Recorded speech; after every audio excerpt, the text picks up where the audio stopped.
Thank you so much for joining. ఈరోజు క్లాస్కి join అయిన సో మీ అందరికీ వెల్కమ్. అండ్ వీఆర్ మనం గత 2 వీక్స్గా మనం ట్రినిటీ గురించి ఆలోచన చేస్తున్నాం, ట్రినిటీ గురించి నేర్చుకుంటున్నాం. అయితే ఈరోజు మనం ట్రినిటీకి సంబంధించిన హిస్టారికల్ డెవలప్మెంట్ గురించి మనం డీటెయిల్డ్గా కొంచెం ఆలోచన చేయబోతున్నాం. హిస్టారికల్ డెవలప్మెంట్ ఆఫ్ ట్రినిటీ అంటే ఈ త్రిత్వ సిద్ధాంతం ఏమైతే ఉందో ఈ త్రిత్వ సిద్ధాంతం యొక్క ఆ, చరిత్రక అభివృద్ధి ఎలా జరిగింది సో అనేది today we're going to listen. So కాబట్టి కొంచెం జాగ్రత్తగా వినాలని ఆ, కోరుకుంటున్నాను. అయితే హిస్టారికల్ డెవలప్మెంట్ ఆఫ్ ట్రినిటీ కన్నా ముందు I would like to express some thoughts about ఒక ఒక ఫిలసాఫికల్ కాన్సెప్ట్ ట్రినిటీ గురించి ఒకటి ఉందన్నమాట. ఫిలసాఫికల్ గా అదేంటి అని అంటే పెరికోరసిస్ అనేది ఒకటి ఉంది. ఈ కాన్సెప్ట్ త్రిత్వాన్ని అర్థం చేసుకోవడానికి ఆ, కొంతమంది ఫిలాసఫర్స్ ఏం చేశారంటే పెరికోరసిస్ అనే కాన్సెప్ట్ ని ఇంట్రడ్యూస్ చేశారు. అంటే అంటే అర్థం ఏంటి అని అంటే పరస్పర అంతర్నివాసం అని అర్థం అన్నమాట. దీన్ని ఎవరు డెవలప్ చేశారు ఈ కాన్సెప్ట్ ని అంటే గ్రీక్ ఫాదర్స్. గ్రీక్ ఫాదర్స్ ఎవరైతే ఉన్నారో ఆ, వారు ఏం చేశారు అని అంటే ఈ పెరికోరసిస్ అనే కాన్సెప్ట్ ని ఇంట్రడ్యూస్ చేశారు. అంటే ఈ పెరికోరసిస్ అంటే అర్థం ఏంటి? పెరికోరసిస్ అంటే అర్థం ఏంటి అని అంటే ముగ్గురు వ్యక్తులు ఒకరితో ఒకరు సంపూర్ణ సహవాసంలో ఉంటారు. ముగ్గురు వ్యక్తులు ఎవరైతే ఉన్నారో వారు ఒకరికొకరు సంపూర్ణ సహవాసంతో ఉంటారు. అయినా అలా ఉన్నప్పటికీ వారు వారు వారు వ్యక్తిత్వ భేదం చెరగదు అనేది పెరికోరసిస్ కాన్సెప్ట్. అంటే అర్థం ఏంటంటే each person fully indwells the other without losing personal distinction అన్నమాట. ఏ వ్యక్తిత్వ భేదం చెరక్కోకుండా ముగ్గురు వ్యక్తులు ఒకరితో ఒకరు సంపూర్ణ నివాసంలో ఉండేదాన్ని పెరికోరసిస్ అని అన్నారు గ్రీక్ ఫాదర్స్. అంటే అర్థం ఏంటి? తండ్రి కుమారునితో ఉన్నాడు, కుమారుడు తండ్రితో ఉన్నాడు, పరిశుద్ధాత్మ ఇద్దరిలోనూ ఉన్నాడు, ఇంటర్లింక్డ్ అన్నమాట. ఓకే, సో దీన్ని ఏమంటారు అని అంటే దీన్ని పెరికోరసిస్ అంటారు. గుర్తుపెట్టుకోండి, పెరికోరసిస్. ఇది ఇంకోటి చాలా జాగ్రత్తమైన ఒక విషయం ఇక్కడ మనం గుర్తుపెట్టుకోవాలి. అదేంటి అని అంటే ఇది ఇది ఆ, అంటే ఇది పర్సన్స్ ని మిక్స్ చేయడం కాదు. ఏ పర్సన్స్ ని వ్యక్తిత్వాల కలయిక కాదు ఇది. వ్యక్తిత్వాలని కలపడం కాదు పెరికోరసిస్ అంటే. ఒకరిలో ఒకరు నివసించడం దాన్ని ఏమంటారంటే పెరికోరసిస్ అని అంటారు. అందుకే దీన్ని వారు ఏమన్నారంటే ఒక సూపర్ స్టేట్మెంట్ వాడారు వాళ్ళు. Okay, perfect communion without confusion అని అన్నారు. పర్ఫెక్ట్ కమ్యూనియన్ అంటే ఏంటో కన్ఫ్యూజన్ లేకోకుండా అర్థం చేసుకోవాలంటే పెరికోరసిస్ కాన్సెప్ట్ అర్థమైతే మనకు అర్థమవుతుందని అన్నారు. విభజన లేని సహవాసం, గందరగోళం లేని ఏకత్వం అంట పెరికోరసిస్ అంటే. బాగా అర్థం చేసుకోండి. విభజన లేని సహవాసం అంటే తండ్రిని, కుమారుణ్ణి, పరిశుద్ధాత్మ దేవుణ్ణి వేరు చేసి మాట్లాడడంలో వి కాంట్, అలా చేయలేం. విభజన లేని సహవాసం, కమ్యూనియన్ ఉంటుంది. అలాగే గందరగోళం లేని వ్యక్తిత్వం ఉంటుంది. దాన్ని వాళ్ళు ఏమన్నారంటే పెరికోరసిస్ అని అన్నారు. యు గాట్ మై పాయింట్ నా? ఇప్పుడు మీకు అర్థమైంది అనుకుంటా, ఐ థింక్. యా, వినపడుతున్న voice? Is it clear all of you? Yeah, thank you. So నా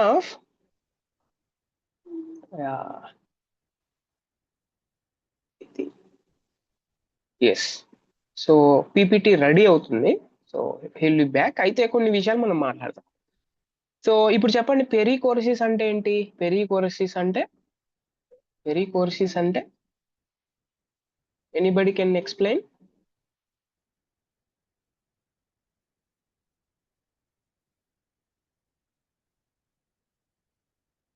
పెరికోరసిస్ అంటే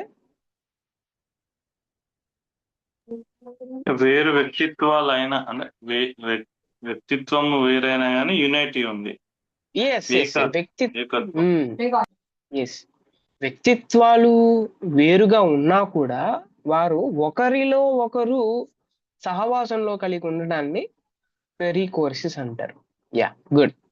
సో నా ఇప్పుడు పాల్ ఎవరైతే ఉన్నారో, పౌల్ గారు, ఈయన ట్రినిటేరియన్ ఈ కాన్సెప్ట్ గురించి ఆయన ఏం చెప్తాడు, పౌల్ గారు ఏం చెప్తారు అనేది కొంచెం ఆలోచన చేయడానికి ప్రయత్నం చేద్దాం, హిస్టారికల్ డెవలప్మెంట్ లోకి మనం వెళ్ళక ముందు. ఆయన ఎవరైతే ఉన్నారో పౌలు గారు, అపోస్తులుడైన పౌలు ఆయన పత్రికల్లో ఎక్కడ త్రిత్వ సిద్ధాంతం అనే ఒక కాన్సెప్ట్ హెడ్డింగ్ పెట్టుకొని ఆయన ఏ గ్రంథాన్ని రాయలేదు. ఫస్ట్ పాయింట్ గుర్తుపెట్టుకోవాలి. ఓకే. అయితే ఆయన రాసిన ఈ లెటర్స్ లో ఆ భావన కనబడుతుంది, త్రిత్వ భావన కనబడిద్ది. ఎవరు? పౌల్ గారు రాసిన లెటర్స్ లో కనబడుతుంది, భావన కనబడుతుంది, కానీ we can't see exact word త్రిత్వం అనే వర్డ్ మనకు కనబడదు. ఓకే. అందుకే మీరు పౌల్ రాసిన పత్రికల్లో చాలా ఫేమస్ ట్రినిటేరియన్ థియాలజీకి సంబంధించిన ఒక ఫేమస్ వర్సెస్ ఉంది. అదేంటి? 2 కొరింథియన్స్ చాప్టర్ 13, 2 కొరింథీయులకు 13 అధ్యాయం 14 వచనంలో మీరు చదివితే ఈ ఈ భావన మీకు కనబడుతుంది. పౌలు గారు చెప్తూ ఈ వచనాన్ని వాడతారు. చూడండి ఒకసారి, 2 కొరింథియన్స్ చాప్టర్ 13, 14th verse లో చూడండి ఒకసారి. యేసుక్రీస్తు కృపయు దేవుని ప్రేమయు పరిశుద్ధ సహవాసమును మీకు అందరికీ తోడై ఉండును గాక. అందరికీ తోడై ఉండును గాక. చూడండి, అర్థమవుతుందా? ఈ కాన్సెప్ట్ పౌల్ గారు చాలా ఎక్సలెంట్ గా వాడతారనమాట. Yeah, we can see the concept in Paul's letters. Okay. అయితే ఆ వర్డ్ మనకు కనబడదు. ఇక్కడ గమనించండి, చూడండి, కృప యేసుక్రీస్తు నుండి వస్తుందంట, ప్రేమ తండ్రి నుండి, సహవాసం పరిశుద్ధాత్మ ద్వారా. ఓకే. ఇది ఇది ఇది ఇది ఏంటంటే ట్రినిటేరియన్. ఓకే, ట్రినిటేరియన్ దానికి సంబంధించింది అనేది మనం అర్థం చేసుకోవాలి. ఓకే. అండ్ ద ఫాదర్, ఇంకొకటి మీరు దీంట్లోనే గమనించాల్సింది ఏంటంటే, పౌల్ గారు ఎప్పుడు ఆయన త్రిత్వం, ఓకే, త్రిత్వంలో ఉన్న 3 persons ఎవరైతే ఉన్నారో వేరు చేసి ఎప్పుడు మాట్లాడు. ఆయన వేరు చేసి మాట్లాడు. ఇంకోటి అంటే, పౌల్ రాసిన పత్రికల్లో ఆయన కాన్సెప్ట్ లో, ట్రినిటేరియన్ థియాలజీలో మనం అర్థం చేసుకోవాల్సింది ఏంటి అని అంటే, each person in Godhead. Okay, each person in Godhead ఎవరైతే Father, Son and Holy Spirit ఉన్నారో వారికి ఒక సపరేట్ రోల్ ఉందని ఆయన ట్రినిటేరియన్ థియాలజీలో మనకు అర్థమైంది. రైట్? ఎలాగా అని అంటే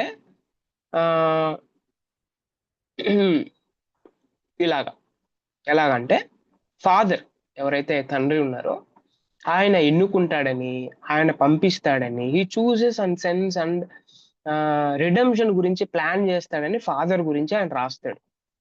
అండ్ సన్ గురించి ఆయన ఏం రాస్తాడు అని అంటే, కుమారుడు విడిపిస్తాడని, విమోచిస్తాడని, సమాధాన పరుస్తాడని, రీకన్సైల్, అండ్ ఫాదర్ ని రివీల్ చేస్తాడని సన్ గురించి రాశాడు. Redeems, reconcile, reveals. ఇది గుర్తుపెట్టుకోండి, చాలా బాగుంటుంది. ఓకే, 3 R's సన్ గురించి అయితే. Number 1 redeems, and number 2 reconcile, and number 3 is reveals the Father. ఇది Son role. And third Holy Spirit role గురించి ఆయన రాస్తాడు. ఏం రాస్తాడంటే Holy Spirit regenerates. Holy Spirit ఏం చేస్తాడంటే రీజనరేట్ చేస్తాడు. ఆయన పరిశుద్ధపరుస్తాడు, శాంటిఫై చేస్తాడు. ఆయన అంటే దాన్ని ఏమంటారు, ముద్ర వేస్తాడు. ఓకే, విశ్వాసుల్ని, సీల్స్ బిలీవర్స్, అండ్ చర్చ్ ని ఎంపవర్ చేస్తాడు అనమాట హోలీ స్పిరిట్. ఇట్లా డిఫరెంట్ రోల్స్ ఉంటాయి గాడ్ హెడ్ లో. ఫాదర్ కి సపరేట్ రోల్ ఉంటుంది, సన్ కి సపరేట్ రోల్ ఉంటుంది, అండ్ హోలీ స్పిరిట్ కి సపరేట్ రోల్స్ ఉంటాయని ఆయన రాసినట్టు మనకు అర్థం అవుతుంది. దీన్నే ఆ దీన్నే ఆ అంటే ముందున్న, అంటే పాల్ తర్వాత వచ్చిన కొంతమంది ఏం చేశారు అని అంటే ఆ త్రిత్వంగా ఉన్న దేవుడు ఎవరైతే ఉన్నారో ఆయన ఆ ఆయన వర్క్ చేస్తే, ఆయన యాక్షన్ చేస్తే ఆ ఎక్స్టర్నల్ వర్క్స్ అనేవి మనం డివైడ్ చేయలేమని అంటారు. ఇండివిజిబుల్. ఇప్పుడు ఫర్ ఎగ్జాంపుల్ కుమారుడు తన రోల్ ప్రకారం ఏమైనా వర్క్ చేస్తున్నాడు అనుకోండి, అది ఫాదర్ కి హోలీ స్పిరిట్ కి సంబంధం లేదు, నో, అలా కాదనమాట. అదే పెరికోరసిస్ అదే కదా. మనం పెరికోరసిస్ అంటే ఏంటి, అంతర్గత నివాసం. ఓకే, ఒకరిలో ఒకరు నివాసం అని విన్నాం కదా, సహవాసం అని. సో ఇప్పుడు సన్ వర్క్ చేస్తా ఉంటే అక్కడ ఫాదర్ ఇన్వాల్వ్ అయి ఉంటాడు, అలాగే హోలీ స్పిరిట్ ఇన్వాల్వ్ అయి ఉంటాడు. ఒకవేళ హోలీ స్పిరిట్ వర్క్ చేస్తా ఉంటే అక్కడ ఫాదర్ ఇన్వాల్వ్ అయి ఉంటాడు, అలాగే హోలీ స్పిరిట్ ఇన్వాల్వ్ అయి ఉంటాడు. ఒకవేళ ఫాదర్ వర్క్ చేస్తా ఉంటే, యాక్షన్ చేస్తుంటే అక్కడ సన్ ఇన్వాల్వ్ అయి ఉంటాడు, హోలీ స్పిరిట్. సో ఇండివిజిబుల్ అన్నమాట, indivisible. The external works of the Trinity are indivisible. ఇది గుర్తుపెట్టుకోండి. అందుకే సృష్టిలో అయినా, క్రియేషన్ నెరేటివ్ లో అయినా, అలాగే రిడెంప్షన్ అంటే రక్షణ, సాల్వేషన్ లో అయినా, అలాగే ఒక వ్యక్తిని పరిశుద్ధపరచడంలో అయినా ఫాదర్, సన్ను, హోలీ స్పిరిట్ కలిసి పని చేస్తారు అనేది గుర్తుపెట్టుకోవాలి. కలిసి పని చేస్తారు. ఓకే, కలిసి పని చేస్తారు అనమాట. సపరేట్ గా కాదు అనేది మనం అర్థం చేసుకోవాలి. అందుకే కొత్త నిబంధన, న్యూ టెస్టిమెంట్ లో there are so many verses are there. Okay, Father ని, సన్ ని, హోలీ స్పిరిట్ ని టుగెదర్ గా చూపించే వర్సెస్ చాలా ఉన్నాయి. ఫర్ ఎగ్జాంపుల్, మీరు ఒకవేళ అట్లాంటివి ఏమైనా స్టడీ చేయాలనుకుంటే యూ స్టడీ ఎఫేషియన్స్ చాప్టర్ 4 లో ఫాదర్, సన్, హోలీ స్పిరిట్ సంబంధించి వర్సెస్ మనకు కనబడతాయి. అలాగే ఫస్ట్ పీటర్ ఫస్ట్ చాప్టర్ మీరు చదివితే, okay, first Peter first chapter మీరు చదివిన అక్కడ ట్రినిటేరియన్ కాన్సెప్ట్ మీకు అర్థమైంది. అలాగే హెబ్రీలకు రాసిన పత్రిక 9వ అధ్యాయం చదివిన అక్కడ మీకు ట్రినిటేరియన్ కాన్సెప్ట్ అర్థమైంది. Right? Ya. So who is this? Yeah, brother. Even John లో కూడా we have some verses, right? యోహాను సువార్తలో. ఎస్ అవును. యా. అయితే మనం మాట్లాడుకుంటుంది ఏంటి అని అంటే ఫాదర్, సన్, హోలీ స్పిరిట్ ముగ్గురు ఉండాలన్నమాట. ఓకే, వారి యాక్షన్స్ గురించి, వారి రోల్ గురించి మనం మాట్లాడాలి. ఎస్, ఆఫ్ కోర్స్ జాన్ లో కూడా యేసు ప్రభు వారు మాట్లాడుతున్నట్టు మనకు కనబడింది. అలాగే యూదా పత్రిక చదివినా అక్కడ మీకు ఈ ట్రినిటేరియన్ కాన్సెప్ట్ కనబడుతుంది. అండ్ ఫైనల్లీ ప్రకటన గ్రంథం మొత్తం చదివినా మీకు ఈ ట్రినిటేరియన్ కి సంబంధించిన కాన్సెప్ట్ మీకు అర్థమైంది. ఇంకోటి చాలా ఇంపార్టెంట్ విషయం ఏంటి అని అంటే అపోస్తుల కాలంలో, ఫస్ట్ సెంచరీలో అపోస్తులందరి విశ్వాసంలో త్రియేక దేవుని అవగాహన ఉండేది అనేది మనకు అర్థం కావాలి. ఎందుకు న్యూ టెస్టిమెంట్ లో ఈ కాన్సెప్ట్స్ గురించి వీళ్ళకెత్తు తెలుసు, ఎవరు చెప్పారు వీళ్ళకు అని అంటే ఆల్రెడీ వారికి అవగాహన ఉందన్నమాట. Common faith. Apostolic church first సెంచరీలో ఉన్న అర్లీ చర్చ్కి కామన్ ఫెయిత్ అన్నమాట. దేవుడు తండ్రిగా, కుమారుడిగా, పరిశుద్ధాత్మగా ఉన్నారని they have the common faith. ఇది అందుకే ఈ పత్రికల్లో కూడా వారు మెన్షన్ చేసినట్టు మనం ఇంకోటి చాలా ఇంపార్టెంట్ ఏంటి అని అంటే, ఇది ఒక రచయిత ఆలోచన కాదు. ఇది చాలా ఇంపార్టెంట్. రచయిత ఆలోచనను బట్టి ఏదో రాశారు. No no no no no. ఈ ఆలోచన ఎవరిది? మనం ఓల్డ్ టెస్ట్మెంట్ లో ఉమ్, మనం ఈ కాన్సెప్ట్ ని ఒకటి విన్నాం. ఓల్డ్ టెస్ట్మెంట్ లో ఎందుకు ఈ ట్రినిటీ కాన్సెప్ట్ రివీల్ చేయబడలేదు చెప్పండి? ఎందుకు రివీల్ చేయబడలేదు? ఉన్నాయి, కానీ అంత క్లియర్ గా ఉండదు. ఎందుకు లేదు? మనం చెప్పుకున్నాం దాని గురించి. మనం చెప్పుకున్నాం.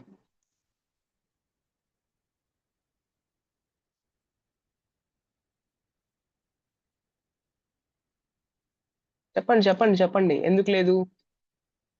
కమాన్, ఈ వెరీ ఈజీ, చాలా ఈజీ అది.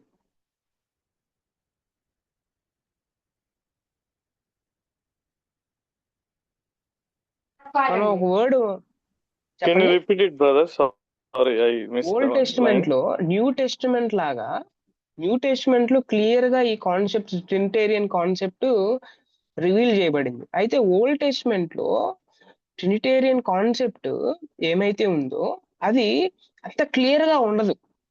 క్లియర్ గా ఉండదు అనమాట. ఎందుకు ఎందుకు అట్లా క్లియర్ గా లేదు?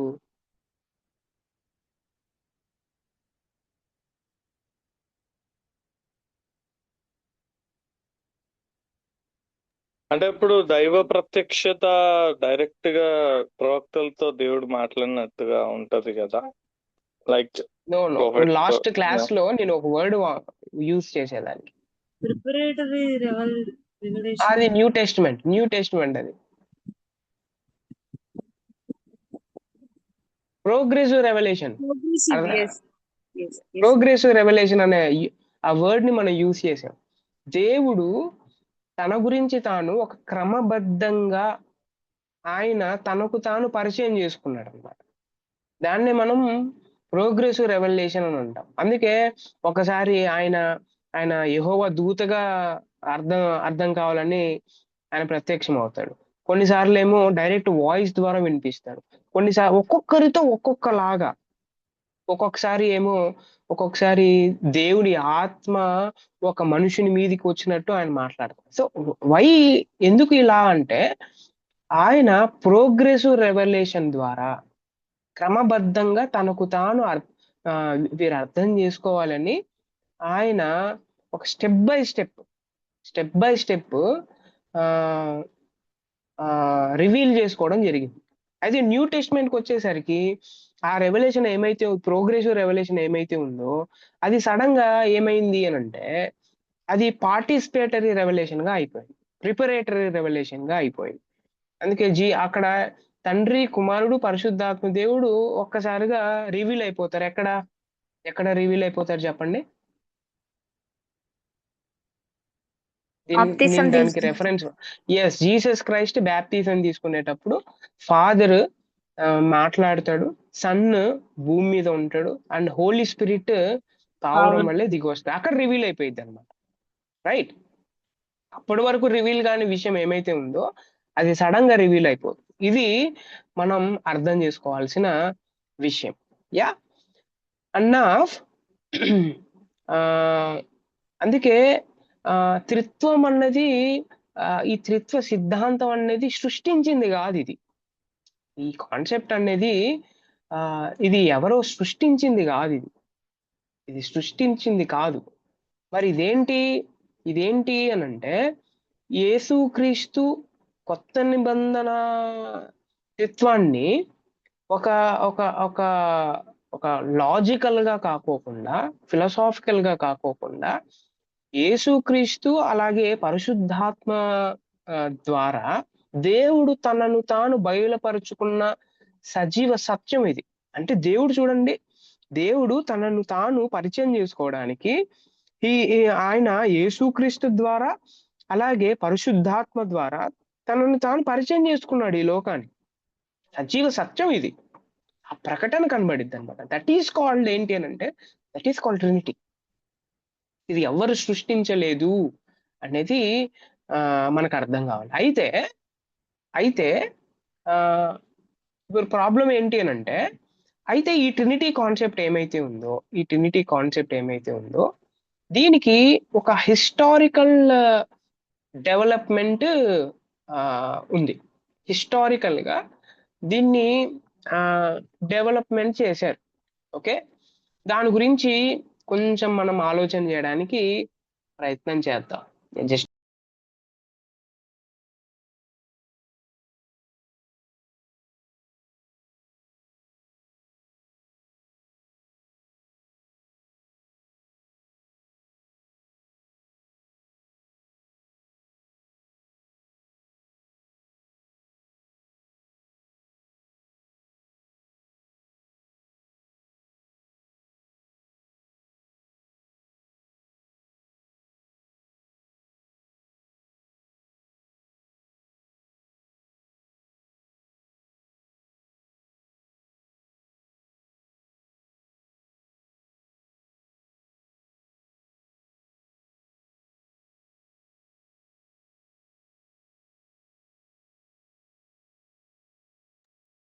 Yeah, thank you.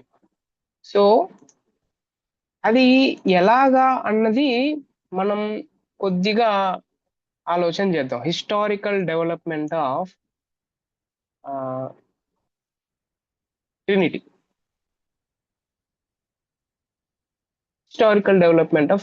నా వాయిస్ క్లియర్ గా ఉందా?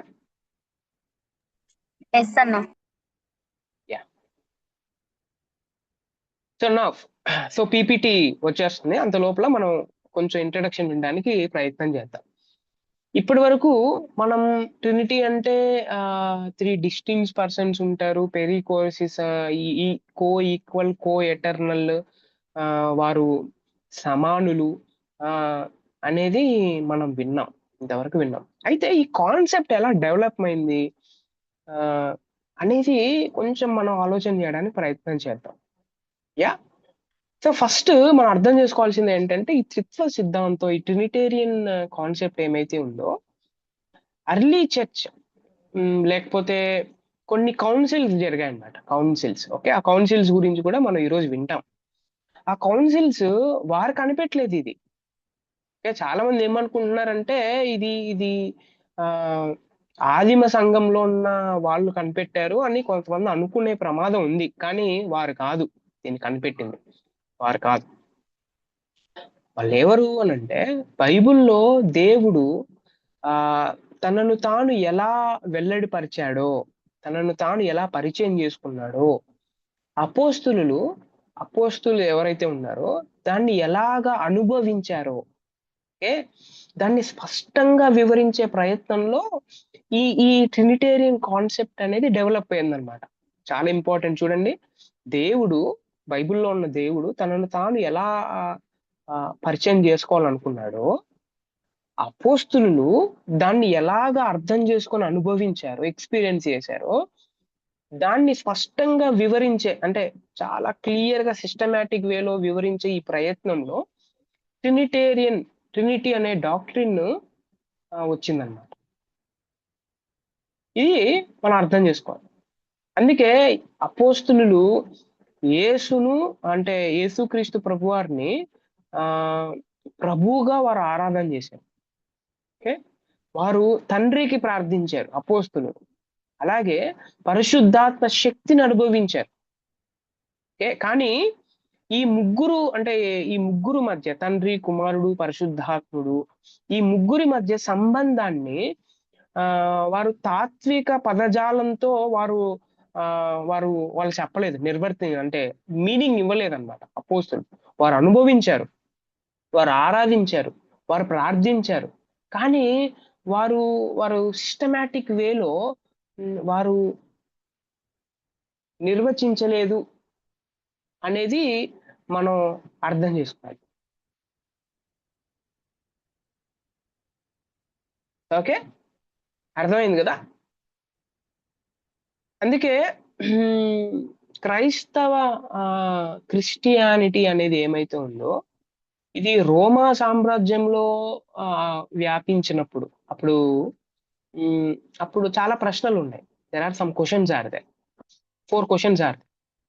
వాట్ ఆర్ దే 4 క్వశ్చన్స్ అని అంటే, నెంబర్ 1, నెంబర్ 1 4 క్వశ్చన్స్. మేబీ ఈ 4 క్వశ్చన్స్ మనకు కూడా ఉండొచ్చు. ఈ 4 క్వశ్చన్స్ చర్చ్‌లో ఉన్న విశ్వాసులకు కూడా ఉండొచ్చు.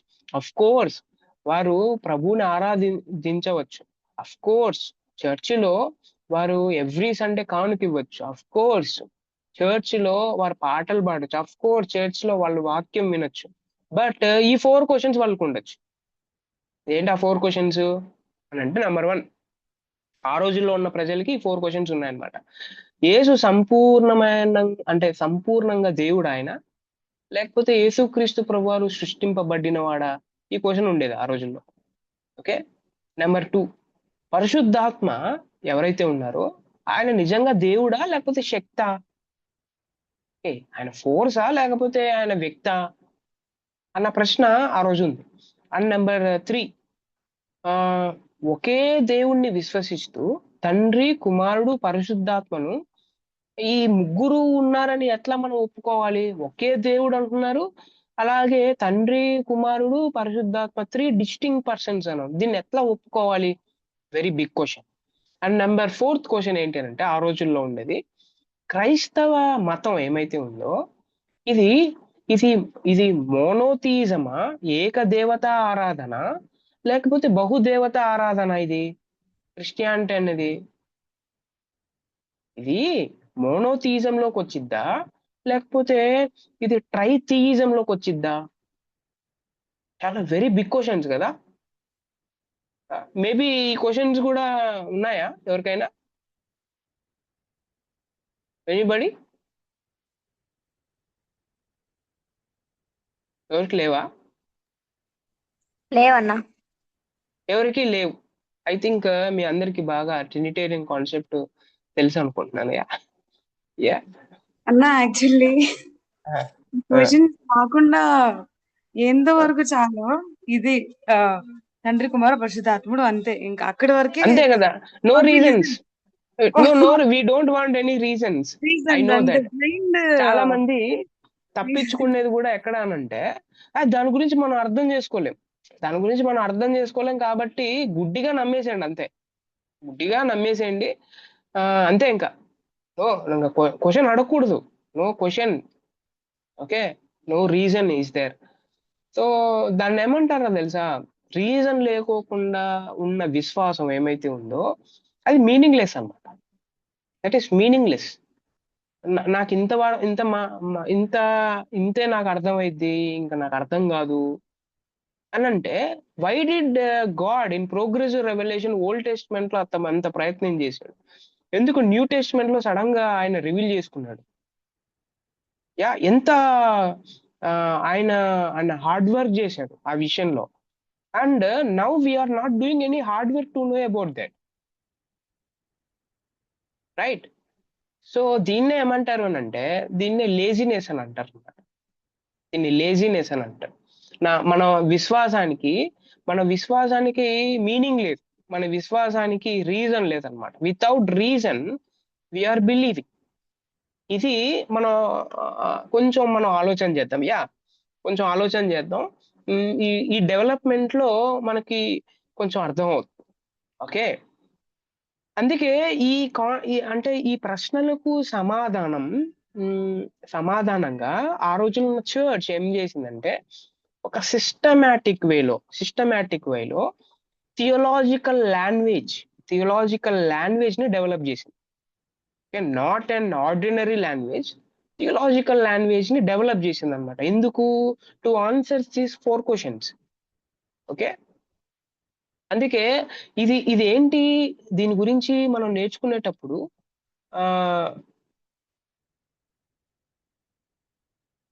Yeah so you can project Joseph, you can project it or do you have any work?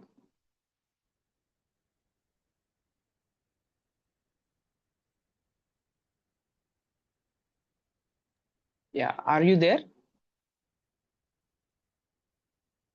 I'm sorry, just 1 minute.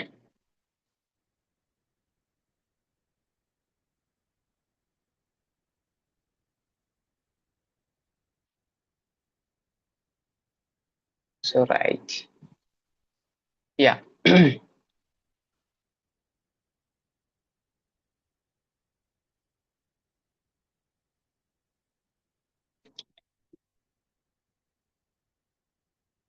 So right, so PPT వస్తుంది, జస్ట్ ఏ మినిట్. నా ఇది ఏంటి అని అంటే, విశ్వాసంలో మార్పు కాదు ఇది. విశ్వాసంలో ఏదో మార్పు వస్తుంది, నో నో నో, అది కాదు ఇది. ఇదేంటి, విశ్వాసానికి విశ్వాసానికి స్పష్టీకరణ అన్నమాట. ఇది తీసేనంటే, ఇది not the faith, this is not meant for changing the faith, right? ఇది ఆఫ్ ద ఫెయిత్. ఇదేంటి అని అంటే ఫర్ ద క్లారిఫికేషన్. అందుకే ట్రినిటేరియన్ కాన్సెప్ట్ ని మనం ఎందుకు అర్థం చేసుకోవాలి? This clarifies our faith. ఒకవేళ నేను దీని గురించి నేర్చుకోకపోతే, దీని గురించి నేను స్టడీ చేయకపోతే, నాకు క్లారిటీ ఉండదు. There is no clarity in my faith అనేది మనం అర్థం చేసుకోవాలి, రైట్? అందుకే ఈ సిద్ధాంతం ఏంటి అని అంటే డెవలప్ అవుతుంది. దట్ మీన్స్ అభివృద్ధి చెందుతుంది ఈ ఈ సిద్ధాంతం, డాక్ట్రిన్ అనేది. కానీ చాలా ఇంపార్టెంట్ విషయం ఏంటో తెలుసా? డాక్ట్రిన్ డెవలప్ అయ్యిద్ది, ఓకే. అయితే దేవుని యొక్క రెవల్యూషన్ ఏమైతే ఉందో, దేవుడు రివీల్ చేసుకున్నాడు కదా, దేవుడి ప్రకటన, ఆయన ప్రకటన మారదు. కానీ ఈ కాన్సెప్ట్ అంచెలంచెలుగా ఏమవుతుందనంటే, అంచెలంచెలుగా ఇట్ విల్ డెవలప్ అనేది మనం అర్థం చేసుకోవాలి.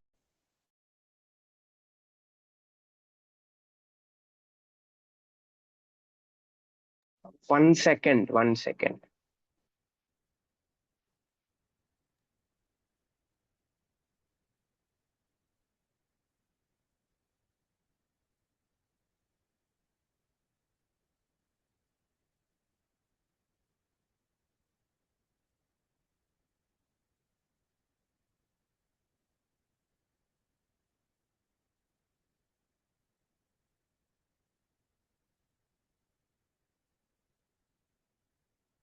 Yeah. So now I'll share.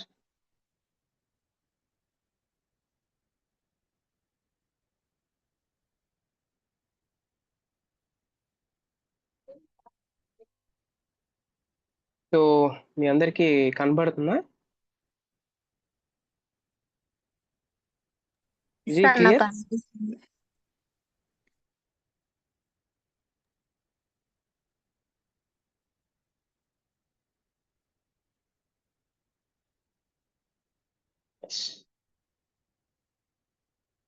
Yes, thank you. So I'm sharing the screen. Yes. So now is it okay, all of you?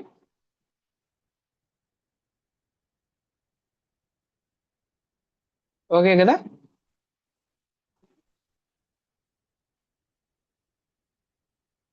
Yes, please respond. Okay. Yeah. So now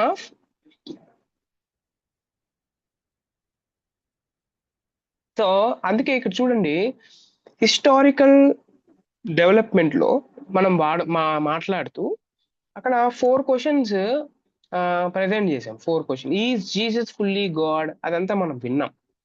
so నేను చెప్తుంది ఏంటి అని అంటే, సిద్ధాంతం అనేది, డాక్ట్రిన్ అనేది అంచెలంచెలుగా develop అవుతుంది. ఇప్పుడు ఫర్ ఎగ్జాంపుల్ మనం మోడర్న్ ఏజ్ లో ఉన్నాం అనుకోండి. ఈ మోడర్న్ ఏజ్ లో ఒక డాక్ట్రిన్ ఉంది. ఈ డాక్ట్రిన్ అనేది after 30 years, after 50 years in future it may develop అన్నమాట. అది డెవలప్ చెందొచ్చు. ఎందుకు అనంటే అక్కడున్న పీపుల్ కి అర్థమయ్యే విధంగా ఆ కాంటెక్స్ట్ ప్రకారం డాక్ట్రిన్ అనేది డెవలప్ అవ్వచ్చు. కానీ అందులో ఉన్న గాడ్స్ రెవల్యూషన్ ఏమైతే ఉందో, అక్కడ దేవుని ప్రకటన మారదు. ఇది మనం అర్థం చేసుకోవాలి. ఆ దేవుని ప్రకటన మారదు. ఓకే, అందుకే డాక్ట్రిన్ లో లాంగ్వేజ్, థియోలాజికల్ లాంగ్వేజ్, కాంటెక్స్ట్ ఇవన్నీ చేంజ్ అవ్వచ్చేమో, కానీ అందులో ఉన్న సత్యం ఏమైతే ఉందో అది మారదు. అది మారదు అనేది ఆ, మనం అర్థం చేసుకోవాలి. నా ఇన్ దిస్ హిస్టారికల్ డెవలప్మెంట్ లో మీరు గమనిస్తే there is apostolic age. Okay, apostolic age ఎప్పటి నుంచి ఎప్పటి వరకు అంటే 30 AD నుంచి 100 AD వరకు. దీన్ని ఏమంటారు అని అంటే అపోస్తులు నివసించిన కాలం. ఇక్కడ ఇక్కడ ఎలాగ ట్రినిటేరియన్ కాన్సెప్ట్ డెవలప్ అయింది మీరు గమనించండి. మొదటి క్రైస్తవులు ఎవరు చెప్పండి? మొదటి క్రైస్తవులు యూదులు కదా. ఎస్ యూదులు వారు దేవుడు ఒక్కడే అని గట్టిగా నమ్ముతారు. వాళ్ళు చాలా గట్టిగా నమ్ముతారు. అయితే అదే సమయంలో ఆ యూదులు, ఆ ఫస్ట్ క్రిస్టియన్స్ ఎవరైతే ఉన్నారో వారు యేసును ప్రభువుగా వారు ఆరాధించారు, ఆయన నామంలో ప్రార్థన చేశారు, అలాగే పరిశుద్ధాత్మ శక్తిని కూడా వాళ్ళు అనుభవించారు అన్నమాట. ఎవరు? మొదటి శతాబ్దంలో ఉన్న ఎర్లీ క్రిస్టియన్స్. ఓకే, అందుకే దీంతో ఒక ఒక చాలా గొప్ప దైవశాస్త్ర ప్రశ్న ఒకటి ఏర్పడింది దీనివల్ల. ఏంటి అనంటే, ఆ ప్రశ్న ఏంటి అనంటే, ఒకే దేవుణ్ణి విశ్వసిస్తూ యేసును దేవుడుగా ఎలా ఆరాధించాలి అనేది పెద్ద క్వశ్చన్ అన్నమాట ఆ రోజుల్లో. ఒకే దేవుణ్ణి విశ్వసిస్తూ యేసు ప్రభువుని దేవుడిలా ఎలా ఆరాధించాలి? Very big question at the time. అందుకే అపోస్తలులు దీనికి తాత్వికమైన నిర్వచనం ఏమైతే అన్నా, ఉందో, sorry for the interruption. Let me project అన్న. ఇందులో టెక్స్ట్ అపాన్ టెక్స్ట్ వస్తుంది. Yeah, so actually no need Joseph. Yeah, I can continue. Yeah, okay. Yeah, thank you. So అపోస్తలు దీనికి ఒక నిర్వచనం అనేది ఇవ్వలేదు. కానీ వారి జీవితం, వారి ఆరాధన, వారి బోధ అంతా మీరు గమనిస్తే బాగా గమనించండి, త్రియేక దేవుని అనుభవంతో నిండి ఉందన్నమాట. ఏంటి? 3. నెంబర్ 1 వారి జీవితం, వారి లైఫ్, వారి ఆరాధన, వాళ్ళ వర్షిప్, అలాగే వారి బోధ అంత త్రియేక దేవుని అనుభవంతో నిండి ఉంటుందన్నమాట అపోస్తలు, ఎర్లీ క్రిస్టియన్స్. అందువల్ల మనం అర్థం చేసుకోవాల్సింది ఏంటి అని అంటే, ఈ త్రిత్వ సిద్ధాంతం యొక్క విత్తనం ఏమైతే ఉందో, సీడ్ ఆఫ్ ట్రినిటేరియన్ థియాలజీ ఏమైతే ఉందో, ఇది అపోస్తలుల కాలంలో నుండే ఉంది అనేది మనం అర్థం చేసుకోవాలి. అంటే ఇది మనం అర్థం చేసుకోవాల్సింది. యా, అపోస్తలుల కాలంలో నుంచే ఉంది. అపోస్తలు ఏజ్ అయిపోయిన తర్వాత, ఓకే, అపోస్తలు ఎవరు చెప్పండి? అపోస్తలు నేమ్ సమ్ అపోజల్స్. ఎవరు అపోస్తలు? ఎవరు? వెరీ బిగ్ క్వశ్చన్ కదా, చాలా కష్టమైన క్వశ్చన్ ఇది. I think very big question.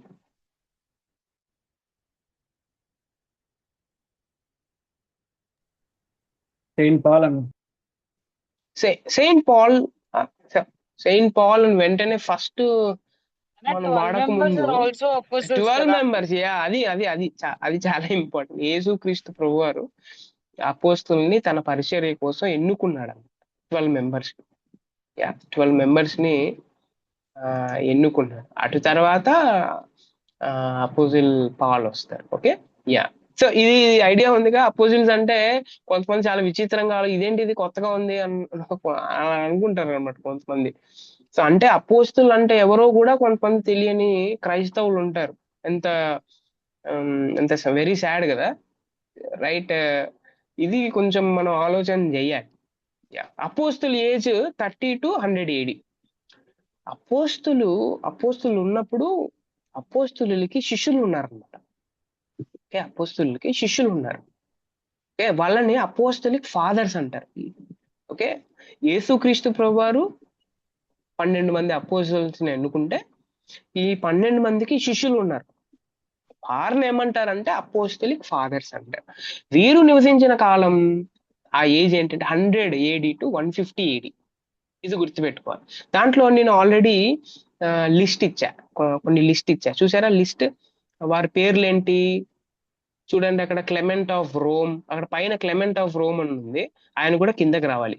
Okay, Clement of Rome, Ignatius of యాంతియోక్, తర్వాత పాలీకార్ప్, ఓకే, ద ఆథర్ ఆఫ్ డిడాకే. వీళ్ళందరూ ఎవరంటే అపోస్టలిక్ ఫాదర్స్ అన్నమాట. చాలా ఇంపార్టెంట్ అపోస్టలిక్ ఫాదర్స్. మనకి ఎప్పుడు బైబిల్లో ఉన్న అపోస్తలులే గుర్తుకొస్తారుగా, వీళ్ళు చాలా ఇంపార్టెంట్. వీళ్ళు బైబిల్లో వీరి పేర్లు రాయబడలేదు, బైబిల్లో వీరు ఉండరు. కానీ Bible apostolic father and apostle age అయిపోయిన తర్వాత, అపోస్తలు ఈ లోకాన్ని విడిచి ప్రభు దగ్గరికి వెళ్ళిన తర్వాత, apostolic fathers did a great ministry. Okay, అందుకే ఈ అపోస్తలిక్ ఫాదర్స్ ఎవరు అని అంటే, దీస్ పర్సన్స్ ఆర్ లీడర్స్. వీరు నాయకులు. హూ ఎదర్ న్యూ, వారికి అపోస్తులు తెలుసు, పర్సనల్ గా తెలుసు, లేకపోతే ఆ జనరేషన్ లో అపోస్తులు ఉన్న జనరేషన్ లోనే వారి తర్వాత ఇమ్మీడియట్ గా వచ్చిన జనరేషన్ అపోస్తలిక్ ఫాదర్స్ అన్నమాట. Now you got my point. నా అర్థం అవుతుంది కదా మీకు? ఓకే, వీరు కూడా సిస్టమాటిక్ డాక్ట్రిన్ ఆఫ్ ట్రినిటీ ఏమైతే ఉందో దాన్ని వ్రాయలేదు వీళ్ళు. ఈ అపోస్టలిక్ ఫాదర్స్ కూడా సిస్టమాటిక్ గా ఈ ట్రినిటీ గురించి రాయలేదు. అయితే వారు అఫామ్ చేశారు. ఏం చేశారు అఫాము అని అంటే, ఇది చేశారు. ఏంటి? యేసుక్రీస్తు ప్రభువారి యొక్క దైవత్వాన్ని గురించి, పరిశుద్ధాత్మ కార్యం గురించి, తండ్రికి కుమారుని ద్వారా ఆరాధన, దీని గురించి స్పష్టంగా బోధించిన విషయాలు ఉన్నాయి. వీరు అపోస్టలిక్ ఫాదర్స్ స్పష్టంగా బోధించారు అన్నమాట. ప్రత్యేకంగా మీరు గమనించాల్సింది, మనం ఇగ్నేషియస్ అనే పేరు విన్నాం కదా ఇక్కడ. ఇగ్నేషియస్ ఆఫ్ యాంతియోక్ అనే ఆయన తన లెటర్స్ లో యేసును మన దేవుడు అని సంబోధించాడు ఆయన తన లెటర్స్ లో. You can download that letters also. Okay, so మన దేవుడు అనే దాంతో సంబోధించాడు ఈ వర్డ్ తో. ఇది నెక్స్ట్ వచ్చిన నైసియన్ క్రీడ్ అనేది ఒకటి జరిగింది, అది కూడా మనం డిస్కస్ చేద్దాం. నైసియన్ క్రీడ్, నైసియన్ మహాసభ, నైసియన్ కౌన్సిల్ ఏమైతే ఉందో, ఆ కౌన్సిల్లో అంటే దానికన్నా ముందే ఇగ్నేషియస్ యేసు ప్రభుని దేవుడు అని సంబోధించాడు. ఓకే, ఇది మనం అర్థం చేసుకోవాలి. అపోస్టలిక్ ఫాదర్స్ ఉన్న ఏజ్ లోనే యేసుక్రీస్తు ప్రభువారు ఆరాధింపబడ్డాడు అనేది చాలా స్పష్టంగా అర్థమైంది. ఓకే, ఇప్పుడు సంఘం యేసును ఆరాధించిందిగా, సంఘం యేసు ప్రభువారిని ఆరాధించినప్పుడు దాని తర్వాత ఒక ప్రశ్న ఏంటి అనంటే, యేసు దేవుడైతే అది ఎలా అర్థం చేసుకోవాలి? యేసు ప్రభు దేవుడు అయితే ఒక పక్కన ట్రినిటేరియన్ కాన్సెప్ట్ ఉంది, తండ్రి కుమారుడు పరిశుద్ధాత్మ దేవుడు, ఇంకొకటి ఒకే దేవుడు అంటున్నారు. దాంట్లో యేసు దేవుడైతే ఎలాగా నేను అర్థం చేసుకోవాలి దాన్ని? ఓకే, ఇది చాలా ఇంపార్టెంట్. అందుకే ఫస్ట్ వర్షిప్ వచ్చింది. ముందుగా వచ్చింది ఏంటి అని అంటే, నాట్ ద రిటన్ కాన్సెప్ట్, అది కాదు వచ్చింది ముందుగా ఏంటంటే వర్షిప్, ఆరాధన.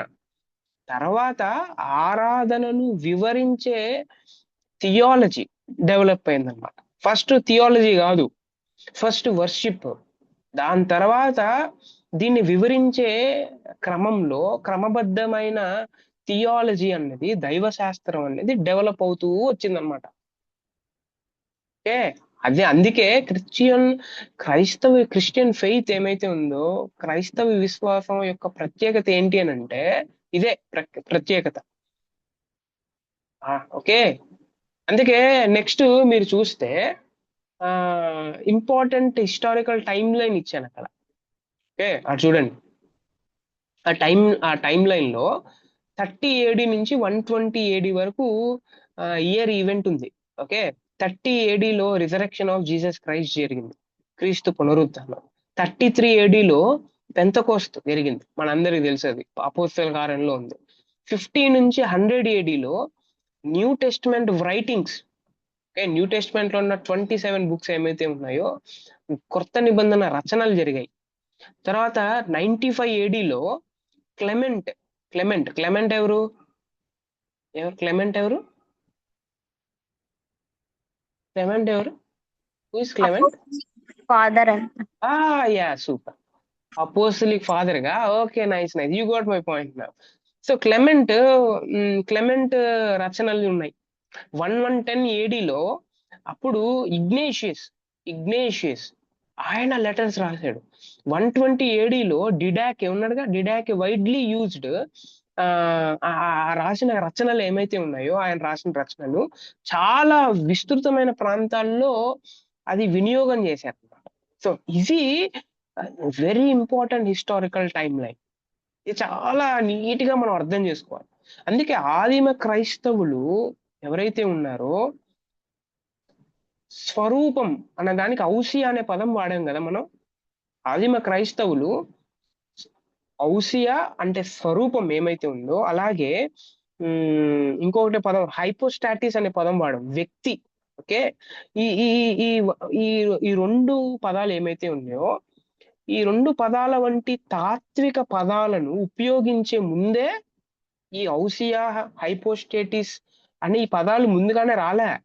దానికి ముందే యేసు మరియు పరిశుద్ధాత్మ దైవత్వాన్ని వాళ్ళు విశ్వసించారు.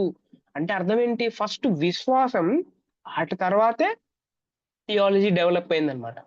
ఓకే, మనం ఏమనుకుంటాం, అసలు ఫస్ట్ థియాలజీనే థియాలజీ ఉంది, దాని తర్వాత ఈ కాన్సెప్ట్ వచ్చిందని మనం అనుకుంటున్నాం. నో నో నో, అలా కాదు.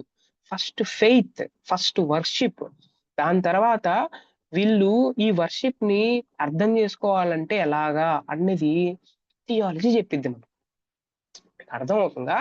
Now you got my point నా, రైట్? ఎస్ అన్న. సో నెక్స్ట్ ఈ హిస్టారికల్ డెవలప్మెంట్ ఆఫ్ ట్రినిటీలోనే నెక్స్ట్ ఏజ్ ఏంటి అని అంటే అపోలజిస్ట్. 2వ శతాబ్దపు అపోలజిస్టులు, 2nd century, right? Apostolic fathers age అయిపోయింది. ఇప్పుడు 2nd centuryలో, ఈ 2nd centuryలో 2వ శతాబ్దంలో క్రైస్తవ మతం ఏమైతే ఉందో అనేక సవాళ్ళను ఎదుర్కొంది. చాలా సవాళ్ళు. ఏంటి? రోమన్ పాలకులు వాళ్ళు ఉన్నారు, గ్రీక్ ఫిలాసఫర్స్ ఉన్నారు, తర్వాత యూదా మతానికి సంబంధించిన పండితులు. ఓకే, వీళ్ళందరూ కలిసి ఏం చేశారంటే క్రైస్తవ విశ్వాసాన్ని వాళ్ళు క్రిటిసైజ్ చేశారు, విమర్శించారు అనమాట. ఎవరు? 3 నెంబర్ 1 ఎవరు? Number 1 who are they? Roman authorities. Number 2 Greek philosophers. And number 3 Jewish critics. ఈ ముగ్గురు ఏం చేశారు అంటే, ఈ ముగ్గురు క్రిస్టియన్ ఫెయిత్ ని క్రిటిసైజ్ చేశాడు, విమర్శించారు. ఆ నేపథ్యంలో, ఆ క్రిటిసైజ్ చేసే నేపథ్యంలో అపోలజిస్ట్ అనే క్రైస్తవ పండితులు ముందుకొచ్చారనమాట. ఇప్పుడు అర్థమవుతుందా మీకు? కొంచెం అర్థమవుతుందా? యా, అపోలజిస్ట్ అనేది ఇప్పుడున్న అపోలజిస్ట్, అప్పుడున్న అపోలజిస్ట్ చాలా వేరు. ఓకే, సో అప్పుడు ఏంటి అని అంటే, ఈ 3 members ఎవరైతే రోమన్ కి సంబంధించిన, అలాగే గ్రీక్ కి సంబంధించిన, అలాగే యూదా మతానికి సంబంధించిన వాళ్ళు ఆ రోజుల్లో ఉన్న క్రిస్టియన్ ఫెయిత్ ని క్రిటిసైజ్ చేస్తా ఉంటే అప్పుడు అపోలజిస్టులు వచ్చారు. అందుకే అపోలజియా అనే గ్రీకు పదానికి అర్థం ఏంటో తెలుసా? తార్కిక, దాన్ని ఏమంటారు, సమర్థన అని అంటారు. ఇంగ్లీష్ లో దాన్ని ఏమంటారు అని అంటే ఏ రీజన్డ్ డిఫెన్స్ అని అంటారు. ఓకే, అపోలజీ అంటే రీజన్డ్ డిఫెన్స్. ఓకే, విశ్వాసానికి రక్షణ అనే అర్థం కూడా వచ్చింది. వీరి ప్రధాన లక్ష్యం ఏంటి? ఈ అపోలజిస్టుల యొక్క మెయిన్ ఫోకస్ ఏంటి అని అంటే 3. నెంబర్ 1 క్రైస్తవ మతం అంధవిశ్వాసం కాదని చూపించడం, నెంబర్ 1 రీజన్. నెంబర్ 2 అది తర్కానికి అంటే లాజికల్ రీజన్ కి విరుద్ధంగా లేదని నిరూపించడం. Okay, number 2. నెంబర్ 3, బైబుల్ బోధలు ఏమైతే ఉన్నాయో అవి ఆ తాత్వికంగా సమన్వయంగా ఉన్నాయని వివరించడం. Right, these are the 3 focus points అపాలజిస్టులు ఆ రోజుల్లో చేసే పని. ఓకే, అందుకే ఈ ప్రధానమైన అపాలజిస్ట్ లో కొన్ని నేమ్స్ ఇచ్చాను అక్కడ చూడండి. నేమ్స్ అపోస్తలిక్ ఫాదర్స్ అంటే వెంటనే క్లెమెంట్ ఆఫ్ రోమ్ అని గుర్తుకు రావాలి, ఇగ్నేషియస్ ఆఫ్ యాంతియోక్ అని గుర్తుకు రావాలి, అండ్ నెంబర్ 3 డిడాకే అని గుర్తుకు రావాలి. రైట్, అండ్ అపాలజిస్ట్ లో 2nd centuryలో there are some apologist are there. Justin Martyr అని గుర్తుకు రావాలి, జస్టిన్ మార్టియర్.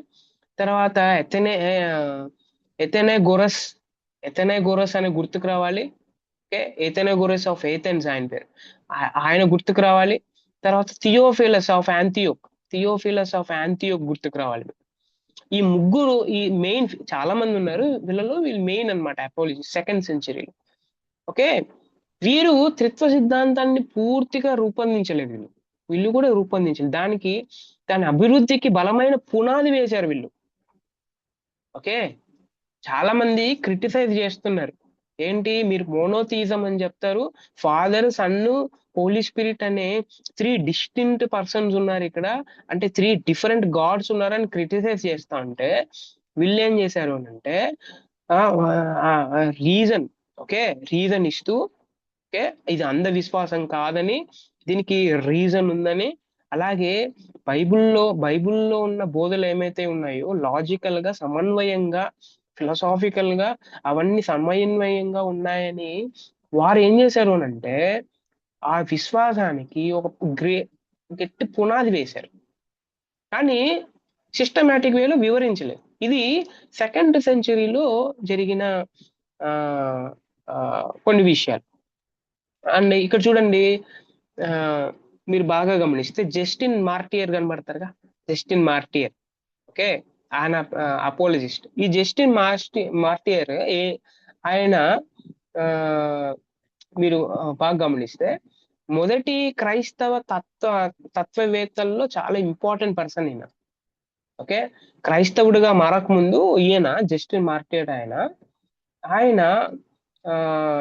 ఆయన ఎవరు అని అంటే స్టోయిసిజం, ఓకే, అలాగే అరిస్టోటలిజం, ఓకే, అలాగే పైథాగోరియనిజం, ఓకే, అలాగే ప్లాటోనిజం, వీటన్నిటిని ఆయన చదివాడు అనమాట. ఓకే, వీటన్నిటి చదివాడు. అండ్ ఎప్పుడైతే ఈయన క్రైస్తవుడైన తర్వాత యోహాను సువార్తలో ఉన్న లోగోస్ ఉందిగా, యోహాను సువార్తలో లోగోస్ అంటే వాక్యము అని మనం చదువుతున్నాం కదా, యోహాను సువార్తలో అదే లోగోస్ అంటే. సో యోహాను సువార్తలో ఉన్న ఆ దట్ వర్డ్ ఆఫ్ గాడ్, ఆ లోగోస్, ఆ భావనను గ్రీకు తత్వశాస్త్రంతో సంపాదించే విధంగా ఆయన వివరించాడు. అప్పుడు అర్థమైందనమాట, ఓహో, గ్రీకు తత్వ శాస్త్రంలో ఉన్న లోగోస్, ఓకే, ఈ సృష్టికి సూత్రం ఏమైతే ఉందో ఆ సూత్రం ఎవరో కాదు యేసు ప్రభువే అని చాలా బాగా వివరించాడు జస్టిన్ మార్టియర్. యా, అందుకే ఆయన బోధించిన కొన్ని ముఖ్యమైన కాన్సెప్ట్స్ ఉన్నాయి. నెంబర్ 1 ఏంటి అని అంటే ఆయన బోధించింది తండ్రి సమస్తానికి మూల కారణం అనేది బోధించాడు ఆయన. కుమారుడు సృష్టికి ముందే తండ్రి నుండి నిత్యంగా ఉద్భవించాడు, నిత్యత్వంలో ఉన్నాడు ముందుగానే, చాలా మంచిగా ఎక్స్ప్లెయిన్ చేశాడు. నెంబర్ 3 పరిశుద్ధాత్మ ప్రవక్తల ద్వారా మాట్లాడిన దేవుని ఆత్మ అని చెప్పాడు అనమాట జస్టిన్ మార్టియర్. ఇది మనం గుర్తుపెట్టుకోవాలి. అండ్ నెంబర్ 2, ఈ 2వ శతాబ్దంలోనే రెండో అపాలజిస్ట్ ఎవరు ఆయన చెప్పండి, ఎవరు ఆయన? Anybody can respond, don't waste time, చెప్పండి. అక్కడే ఇచ్చా, స్క్రీన్ మీదే ఉంది. 2వ శతాబ్దంలో ఉన్న 2nd అపాలజిస్ట్.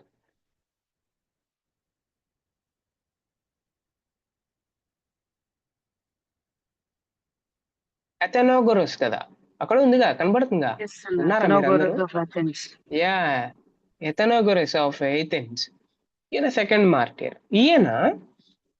ఆ ఈయన ఏం చేశాడు అని అంటే, ఈ అథనోగొరస్ ఆయన రోమా చక్రవర్తికి, రోమన్ ఎంపరర్ క్రైస్తవ విశ్వాసాన్ని సమర్థిస్తూ, క్రైస్తవులు 3 దేవుళ్ళని కాదు ఒకే దేవుణ్ణి ఆరాధిస్తున్నారని రోమన్ ఎంపరర్కి వివరించాడనమాట. Got my point? రోమన్ ఎంపరర్కి ఈ వ్యక్తి వెళ్ళి 3 దేవుళ్ళు కాదు ఇక్కడ ఉండేది, ఒకే దేవుణ్ణి ఆరాధిస్తున్నారు క్రైస్తవులని ఎక్స్ప్లెయిన్ చేశాడు.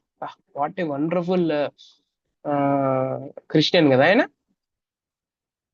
ఆయన ప్రకారం తండ్రి, కుమారుడు, పరిశుద్ధాత్మ ముగ్గురు ఒకే దైవ శక్తి, ఒకే దైవ స్వరూపం, ఒకే మహిమను కలిగి ఉన్నాడని ఈయన ప్రకారం ఈ ఆయన ఆయన ఆయన నియమించిన ఓకే కాన్సెప్ట్ అన్నమాట.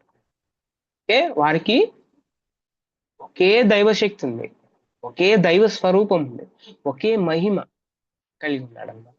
ఎవరి ప్రకారం? ఎథనోగొరస్ ప్రకారం అని చెప్పారు.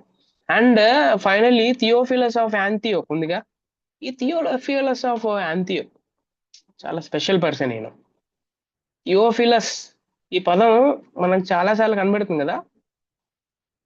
ఎక్కడ కనబడుద్ది? ఇప్పుడు బైబిల్లో కూడా కనబడుద్ది కదా.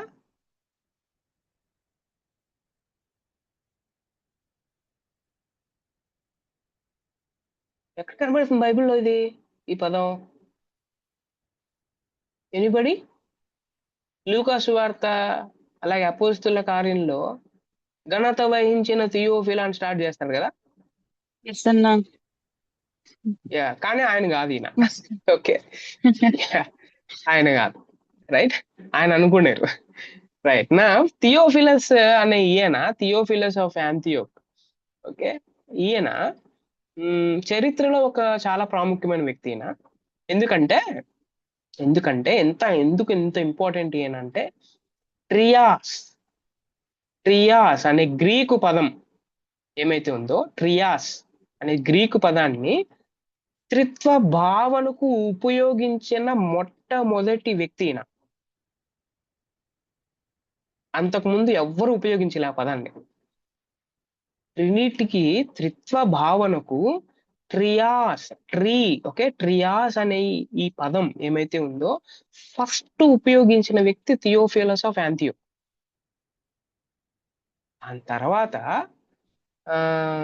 దాని తర్వాత దైవ శాస్త్రం అంటే థియోలాజికల్ స్టడీస్ లో ఈ భావన మరింత స్పష్టంగా అంటే చాలా స్పష్టత వచ్చిన ఈ పద ప్రయోగం ఏమైతే ఉందో, ఈ వర్డ్ యూసేజ్ ఏమైతే ఉందో, హిస్టారికల్ గా ఎంతో చాలా చాలా చాలా ప్రాముఖ్యమైనది.